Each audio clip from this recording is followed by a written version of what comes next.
খুব দ্রুতই রাশিয়ার প্রেসিডেন্ট ভ্লাদিমির পুতিনের সঙ্গে দেখা করবেন যুক্তরাষ্ট্রের নবনির্বাচিত প্রেসিডেন্ট ডোনাল্ড ট্রাম্প। সম্প্রতি ট্রাম্প নিজেই জানিয়েছেন আগামী সপ্তাহে প্রেসিডেন্ট হিসেবে দায়িত্ব নেওয়ার পর তিনি রাশিয়ার প্রেসিডেন্ট ভ্লাদিমির পুতিনের সঙ্গে খুব দ্রুত দেখা করবেন। বার্তা সংস্থা রয়টার্স তাদের এক প্রতিবেদনে জানিয়েছে এই তথ্য।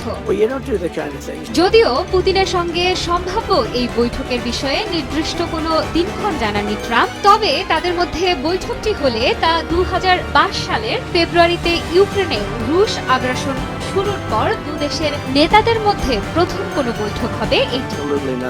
ট্রাম্পের প্রত্যাবর্তনে রাশিয়া ইউক্রেন যুদ্ধ পাবে নতুন সমীকরণ। এ সময়ে রুশ ও ইউক্রেনে চলমান যুদ্ধ অবসানে তার কৌশল সম্পর্কে ট্রাম্প জানিয়েছেন, এক্ষেত্রে শুধুমাত্র একটি কৌশল রয়েছে এবং সেটি পুতিনের উপর নির্ভর করছে।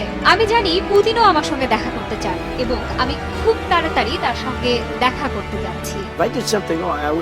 যুক্তরাষ্ট্রের 47তম প্রেসিডেন্ট হিসেবে আগামী 20 জানুয়ারি শপথ নিতে চলেছেন ডোনাল্ড ট্রাম্প। তার শপথ গ্রহণ অনুষ্ঠানে অংশ নেয়ার জন্য বিশ্বের বিভিন্ন রাষ্ট্রনেতা ও প্রভাবশালী ব্যক্তিদের আমন্ত্রণ জানানো হয়েছে। এবারই প্রথম রীতি ভেঙে আমেরিকার প্রেসিডেন্টের শপথ অনুষ্ঠানে বিভিন্ন রাষ্ট্রপ্রধান